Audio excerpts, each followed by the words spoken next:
जैसे कि आप सभी को पता है कि मार्केट में बहुत सारे क्रिप्टो के नाम पे, ट्रेडिंग के नाम पे फ्रॉड चल रहे हैं डायरेक्ट सेलिंग बिजनेस प्लान को, कॉन्सेप्ट को लेकर। तो डायरेक्ट सेलिंग बिजनेस क्या है हकीकत, आज मैं आपको इस वीडियो में बताने वाला हूं। तो डायरेक्ट सेलिंग या तो प्रोडक्ट या तो सर्विस बेस्ड होती है। डायरेक्ट सेलिंग कंपनियां या तो प्रोडक्ट आपको प्रोवाइड करती है या तो सर्विस प्रोवाइड करती है। तो आप अगर डायरेक्ट सेलिंग कंपनी को कोई चुनना चाह रहे हैं या डायरेक्ट सेलिंग कंपनी में आपने चूज किया है या डायरेक्ट सेलिंग कंपनी आप अगर इंटर करने वाले हैं, तो आपको कुछ बातों को ध्यान रखना जरूरी है। आप वही कंपनी चुने जो प्रोडक्ट बेस हो, जो 100% प्रोडक्ट बेस हो। अगर उस कंपनी में प्रोडक्ट नाम का कोई चीज नहीं है तो आप उस कंपनी में मत जाओ। आने वाले समय में आपको बहुत सारी दिक्कतों का सामना करना पड़ सकता है। प्लस में आपको उस कंपनी में ये भी देखना है कि आप क्या उस कंपनी में जा रहे हो, तो क्या आपको ज्वाइन कर रहे हो तो ज्वाइन करने से पहले आप मनचाहा प्रोडक्ट लेके ज्वाइन कर आपको करने का मौका मिल रहा है। क्या उस कंपनी में आप मनचाहा प्रोडक्ट कोई भी लेके ज्वाइन कर सकता है, या जबरदस्ती कंपनी कोई किट, कोई फिक्स पैकेज, फिक्स ज्वाइनिंग आपको बोल रहा है और आपको वही लेना है तो लेना है। ये नहीं होना चाहिए।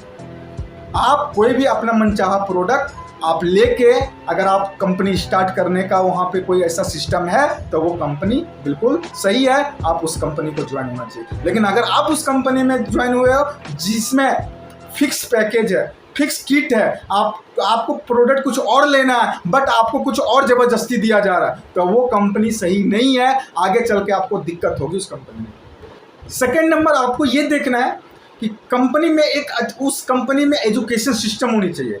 क्या कंपनी में एजुकेशन सिस्टम है जहाँ पे लोग जाने के बाद डेवलप हो सके, उनका पर्सनालिटी डेवलप हो सके, पर्सनल डेवलपमेंट हो सके? क्या उस कंपनी में ऐसा एजुकेशन सिस्टम है? ये आपको देखनी पड़ेगी। प्लस में क्या उस कंपनी के प्रोडक्ट जो हैं क्या रिपर्चेजेबल है, लोग बार बार खरीद सकते हैं? ये आपको वहाँ पे फाइंड आउट करना पड़ेगा उस कंपनी को ज्वाइन करने से पहले। क्योंकि दोस्त, लाइफ की बात है, फ्यूचर की बात है, और फ्यूचर और लाइफ आप ऐसे ही नहीं गंवा सकते हैं किसी छोटी सी कंपनी या किसी ऐसी इलीगल कंपनी में, मनी सर्कुलेशन कंपनी में, जहाँ पे आपको 6 महीना साल भर के बाद फिर से आपको कहीं और कंपनी में जाने की नौबत ना।